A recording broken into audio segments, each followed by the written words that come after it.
Paramashivoham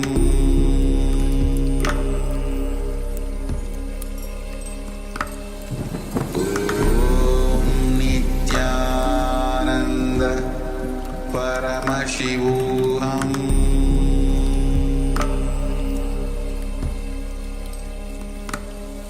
Om Nityananda Paramashivoham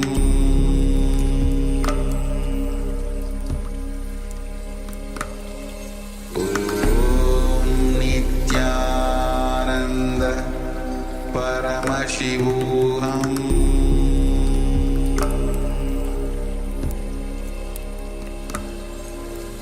Om Nityananda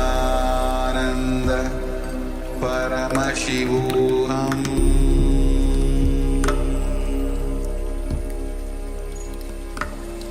Om Nityananda Paramashivoham Paramashivoham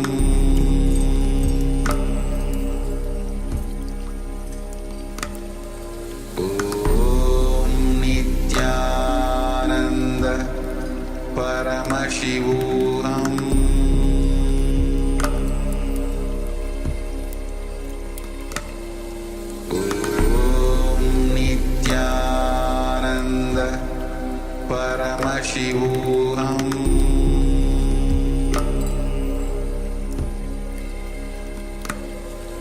Om Nityananda Paramashivoham Paramashivoham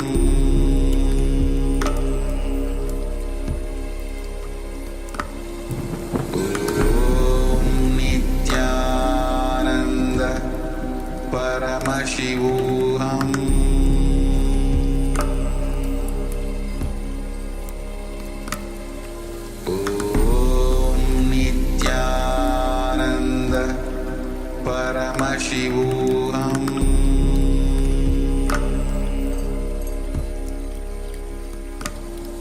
Om Nityananda Paramashivoham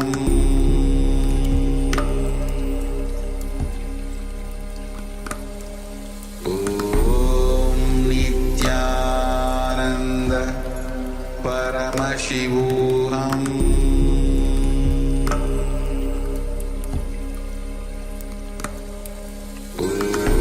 Om Nityananda Paramashivoham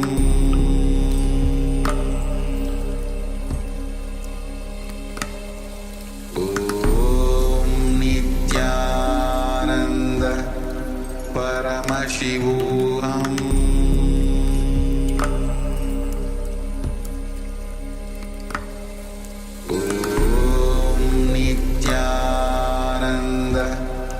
Paramashivoham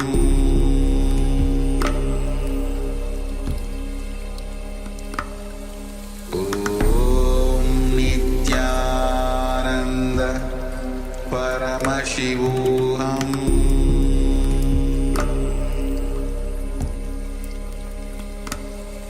Om Nityananda Paramashivoham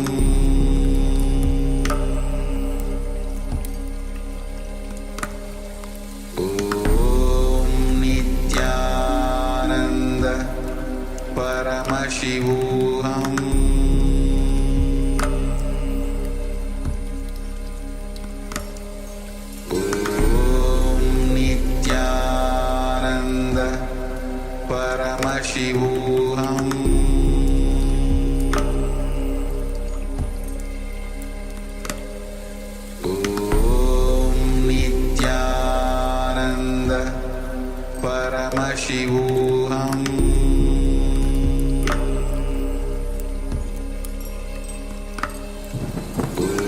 Om Nityananda Paramashivoham